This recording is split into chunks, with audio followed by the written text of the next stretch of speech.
ever seen the well-to-do upon Lenox Avenue, on that famous thoroughfare with their no...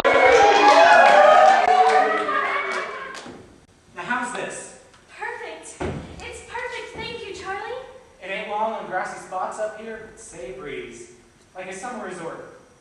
On a clear day, you can see way as far as 8th Avenue. Only for the love of night, Joe allowed us to get a woman folk in the building. The whole lot of them using it for a general sun, massage, and beauty parlor. I'll never breathe it to a soul. I promise. Now what's that you got in your hand? It's parsley. Parsley? Well, what's that? Well, you see, I'm from the country. And in the country, when you dry your hair in the backyard, you get the most wonderful scent of green and growing things. Not just flowers, you know, but new things coming up in the vegetable garden. And, well, this parsley happens to be the only really gardening thing I have, so I thought I'd bring it along and sniff it once in a while and make believe it's the country up here on the roof. Women ain't nothing but little girls in long skirts in their hair, don't know. I know it. If you go up high enough, the sunshine is almost the same as it is in the country, isn't it? I shouldn't wonder. Though Calvary Cemetery is about as close as I'll ever get to the country.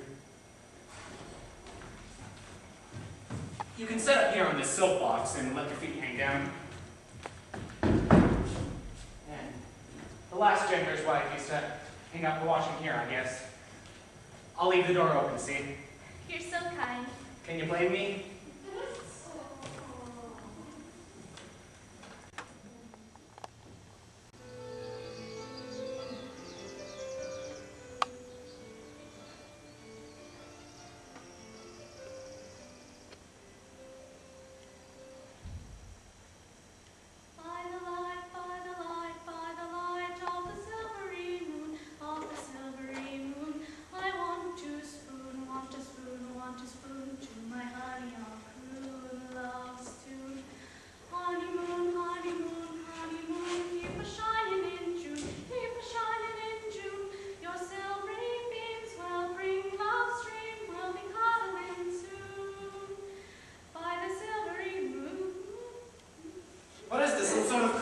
Concession gone wrong? It isn't very nice to sneak up on a woman like that. Who's sneaking?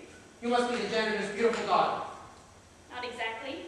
Are you the scrub lady's stalwart son? Ha! No. Though, all ladies do look the same with their hair down. For that matter, all men look like pig chickens with their collars off. Nice up here, isn't it? It was. Where's your mirror? Mirror? Yeah, a mirror. You have the brush, the hair, the attitude, the general Lorelei effect, and you lured me here with your singing. You don't look lured, you look alluring. What's that stuff in your hand? Parsley? Parsley? Well, Back home, after you wash your hair, you dry it in the backyard, sitting on the grass in the sunshine and the breeze. And the garden smells come to you. The nasturtiums, the pansies, the geraniums, and even that clean grass smell, and the pungent vegetable odor. And there are ants and bees and butterflies. Go on. And Mrs. Next Door comes out to hang up a few stockings and a couple of baby dresses she just scrubbed clean. And she calls out to you, "Washed your hair?" "Yes," you say. "It was something awful, and I wanted it to look nice for Tuesday night, but I suppose I won't be able to do a thing with it." And then Mrs. Next Door stands there a minute, with the wind whipping her skirts about her, and the fresh scent of growing things coming to her, and suddenly she says, "I guess I'll wash mine too, while the baby's asleep." You live here? If I didn't, do you think I'd choose this as the one spot in all New York to dry my hair?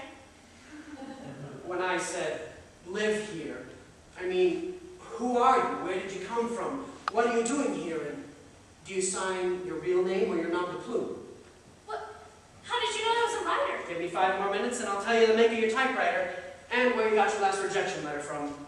Oh, then you are the scrub lady's stalwart son and you've been ransacking my wastebasket. Let's see. You thought you could write, so you came to New York. You see, one doesn't just move here or travel here. One comes to New York. But now things aren't going quite as well as expected. Your cupboards are growing bare and you haven't sold a single story. and you're not so sure about writing anymore. Am I wrong? Maybe. Maybe, or yes, that's exactly right, you must be psychic. All right, yes. I don't know how you can see all that, but yes, it's true. So what's the problem then? With your stories, I mean? Why haven't they sold? I don't know. I mean, can't you see that I need a little crystal ball? My powers are limited. I don't know. I don't know what the problem is. I've been trying to write about the city, you know, my experiences here. Then I decided to write a love story, but that's not working out either. My hero sounds more like a clothing store dummy than a real live human being. And from what I hear, editors aren't fond of black mustachioed figures nowadays. I've been fighting with him for a week now, this stubborn mule. He won't make love to my heroine. He refuses. I've tried to put red blood in his veins, but the two of them just won't get together. They're as far apart as they were the day I sat down to write. I'm at my wit's end. I've bitten off nearly half my fingernails. Look, see? Maybe it's your heroine. Maybe she just doesn't inspire you. No, there's nothing wrong with my heroine. I'm sure of that. She's a fascinating, mysterious, graceful creature, full of wit and passion and adventure. But not once has he clasped her to him fiercely, or pressed his lips to her hair, her eyes, her cheeks.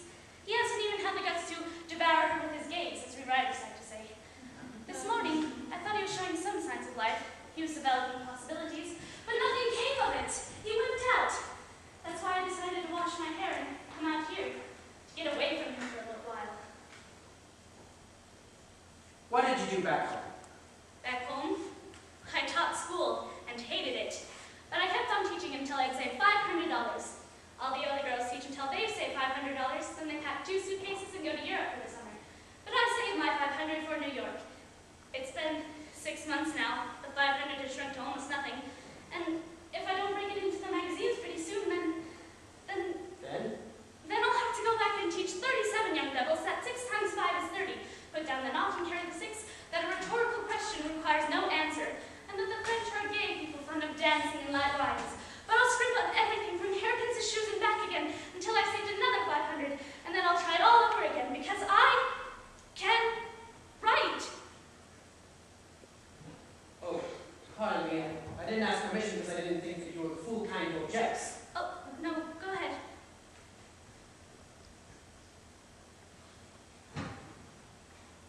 Know any of your editors?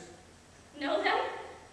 If camping on their doorsteps and haunting office buildings and carpooling and fighting with secretaries and office boys and assistants and things constitutes knowing them, then sure, we're chums. What kind of feedback have you got from them? Feedback? Feedback? Nothing. None. It's not what we're looking for. After careful consideration, we've decided not to accept your submission at this time. Buzz off.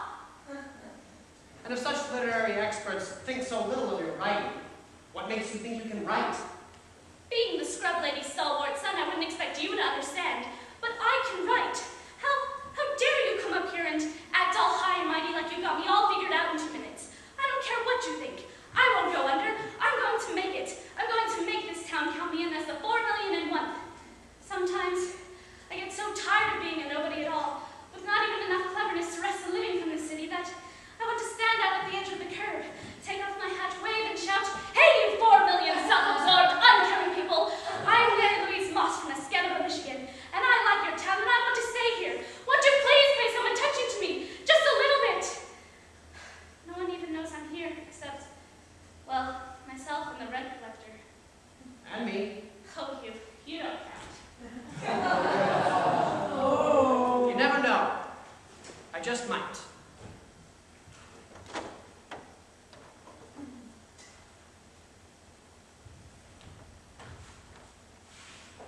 You listen here, Mrs. Mary Louise Moss from Escanaba, Michigan. Drop the stuff that you're writing right now. Just stop it. And stop trying to write about New York City. You don't know a thing about it. Instead, write about Mrs. Next Door. In the backyard, in the garden. And the butterflies, and the ants, and the children. Write about it like you talk to me. And then you send your stuff into Cecil Reeves. Reeves? Cecil Reeves of the Earth? Are you kidding? He wouldn't dream of looking at my stuff. And anyway, it isn't really any of your business now, is it? Well, you lured me up here kicking your heels and singing, so I guess it's your fault that I'm sticking my nose where it ought not to be. often do you wash your hair? What? Your hair. How often do you Back wash it? home, every 6 weeks or so is enough, but... Not here. No. That's all fine and dandy in the country, but here, at least twice a week. And on the roof. Cleanliness demands it. But you're not going back to the country. I can see it in my crystal ball.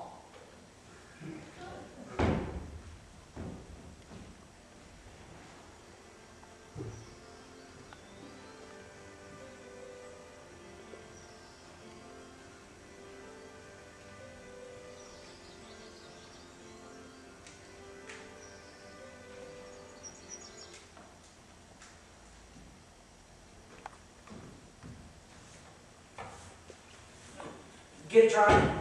Oh, yes, thank you. There was a man up here. A very tall, very thin, very rude, that is, rather nice, youngish, oldish man, in slippers and no collar. I wonder if... Oh, him. He don't show himself except once in a blue moon. None of the other tenants even knows he's up here. He has a whole top floor to himself, and he shuts himself in there for weeks at a time, right when there's some such truck. That guy, he owns the building. Owns the building, but he looked... Oh, sure that's him. His name's Reeves. Cecil Reeves. Say, ain't that a dibble of a name?